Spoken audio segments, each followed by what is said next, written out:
actually know about Assassin's Creed Valhalla so far. We know that it has smart delivery. We know when it's approximately coming out. We know some of the other fine details about the game. But there's still a lot of unknowns, and we're going to try to go over all the details in this video. Check it out. You're not real. Holy shit, thank you, Wangles, what's up, man? Wangles. And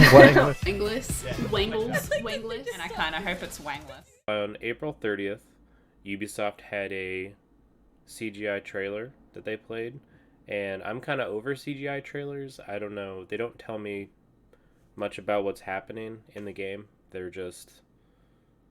It looks like a cool movie, and movies are cool. It's a proven fact people like movies. The problem that I have is it doesn't really tell me a lot about the game itself, and it's pre-rendered and doesn't tell us anything about the game. How does it run? How does it perform?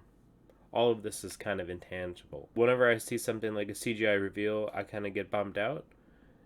I'm excited for any kind of game news that that's available and is exciting, but show me some gameplay. Until then, I kind of have to wait and reserve my judgment.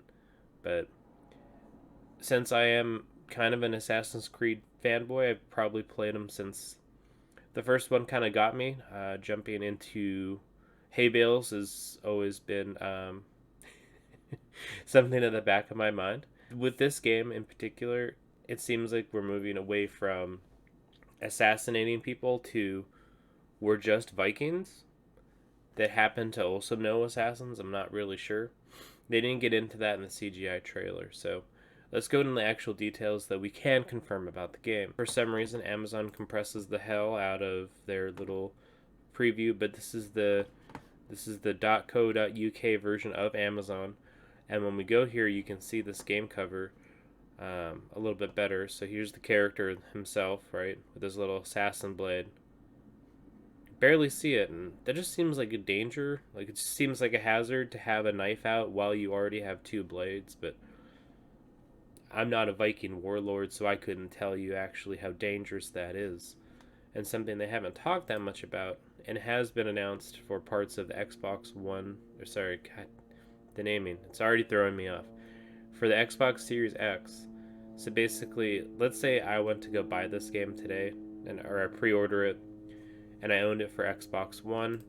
They're saying that this Assassin's Creed Valhalla leverages a smart delivery technology, so I can buy the game once and play it on Xbox One or Xbox Series X. Not that weird duplicate issue where it's like, okay, time to buy. A great example is Grand Theft Auto 5. Hey, time to buy Grand Theft Auto 5 for my Xbox. Oh, now I need to buy it for my Xbox One, and then you just have to buy like a duplicate version, and there's clear differences between the tech. This kind of just lets you own the license to play the game across multiple consoles, and I think that's really awesome of Microsoft to normalize that kind of trend in the industry, to be like, hey guys, you shouldn't have to buy Assassin's Creed 6 times. We're not going to Nintendo you. Specifically, we're not going to Resident Evil for you. When you buy the game one time, you buy the game one time. Like, you just need one time. And I think that that's really cool that they're doing that. I don't know how many other games have really been confirmed for this smart delivery technology that they're advertising. The only other one I can even think of off the top of my head is Cyberpunk 2077.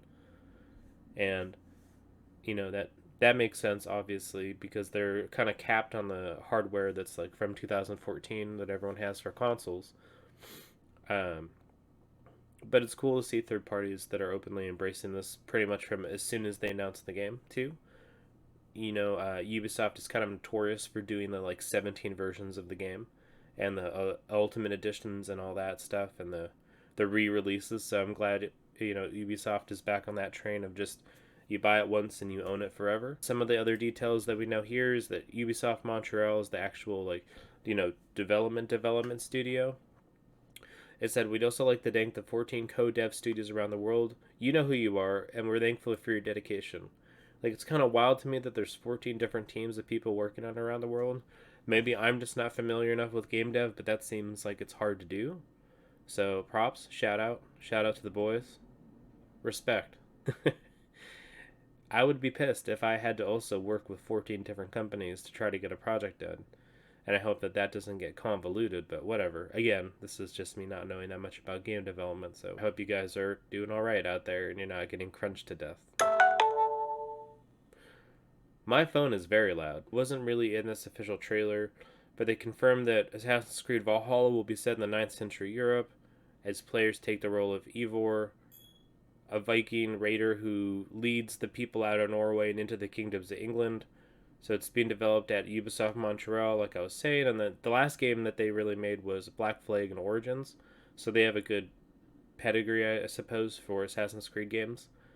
And I'm really looking forward to this one too, just because of that. Like, they seem like they know what they're doing and they have an idea about the RPG element parts of the game that make it really fun. Another thing in here is that you have a Raven companion, and I don't know if you guys have played Assassin's Creed Origins or Odyssey, but you also get bird companions, and they help you like scout stuff out and kind of do recon and figure out where bad guys are.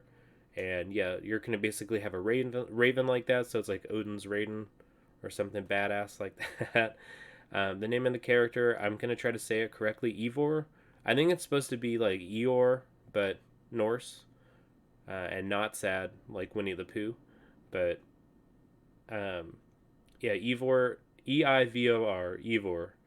Yeah, probably still not saying that quite correctly enough, but you can either play as a male or a female protagonist through the story, which has also kind of been some controversial takes for Ubisoft back in the day. And yeah, this time it's apparently easy enough to render women. 2020 is truly a a time where you can render women, and I think that they have that. The guy who said that it was too hard to render women somewhere, he's like in behind Ubisoft Montreal. He's like underneath the parking lot. He's buried somewhere. I don't know what's happening to that guy. So again, it does seem like it's RPG-esque stuff in it. I'll actually trade over here to this next tab I got. So this is from Eurogamer. They say that basically it's kind of past its early transition into RPG, so now we're going full on into the RPG mechanics. So as you can see here, they actually talked to this LaFerrie guy. I'm not sure what. Yeah, lead producer. I would thought he might have been the game director, but the lead producer here, and he's saying, "Hey, it's your own Viking village." You know, so basically you are running a Viking settlement in some way, which I think is an interesting idea. The actual like management parts of Assassin's Creed have always been super fun. It had the assassins you could recruit and then send on missions, and you can send them on different kinds of missions depending on how hard they were, and then they would bring back rewards, and you could increase territory. That part of it, I mean, even since the second game, if I actually think back about it, they've always had those RPG elements, and those have been excellent parts of the Assassin's Creed franchise. So in some ways, it is a little disheartening to say, hey, man, that sucks. I want to just jump from the rafters and like stab some dude and then jump in a bale of hay and hope no one finds me. I do think that it's actually kind of badass that they're taking this and they're saying, hey, we know that that was good, but we're trying to refresh it. We're not trying to stay super sale, but also we are trying to introduce we're trying to refine some of the parts that have always been really good about our games like this, like the actual RPG elements and like base management stuff. Base management stuff is also maybe my fetish. Looking at you, MGS5, I don't know why I spent so much time building Mother Base, but I had to, and it was kind of worth it. I don't know what's wrong with me. So in this, they say it's your own Viking village you see grow and prosper, and your clanmates will live in it. It's the center of your quests. You know that they're European when they say center with an E. It's at the center of our quests and the center of the decisions you make. We want players to see the consequences of their actions. So anyway, that's kind of what's going on in the actual Assassin's Creed. The gameplay that they wouldn't just show us because they're probably like not really ready to show anyone anything until when it comes out later this year at the end of the year. It also has been confirmed that it's going to be a launch title for both the PS5 and Xbox Series X. So when are we going to actually see a gameplay reveal and see how it runs on anything? I think Ubisoft kind of has their hands tied on this because they are related to a lot of new consoles that haven't even been publicly revealed yet. Show us PS5, show us cowards, just show us your console. But you know, we haven't seen anything running on the Series X. We haven't seen anything at all from the PS5, and you know, it's not like PC2 is coming out anytime soon. Um, Xbox Series X is having some kind of conference on May 7th where they show off third-party games. So when we actually get to see that, I think that this is like a prime candidate for one of the games that we're going to be able to see. I hope that it's long enough in the development cycle for this game to actually be shown to everyone, and it's not too early and it's not too glitchy. They have been talking a lot about the improvements with the new consoles, and it seems like, yeah, there is more computing power, and that's cool, but also a lot of the loading time is drastically reduced, and that's something that the industry hasn't really let set into people. I run off actual HDD, or the read speed of my computer is super slow. My Xbox super slow, and whenever I've gone to friends' houses or I've gone to, you know, play games with people, and they all have SSDs and everything is like this. I'm really hoping that it's like that for the gameplay that we're able to see on May 7th, and hopefully the rest of this game. And it sounds really ambitious, but I'm trying to hold off my excitement on this. I have been burned by other, you know, game franchises that keep going, and I really hope that this isn't going in a weird direction and that they are able to refine the RPG parts of it while still keeping parts of the story that people enjoy about Assassin's Creed. Assassin's Creed 3 kind of ended for me, you know, at the end.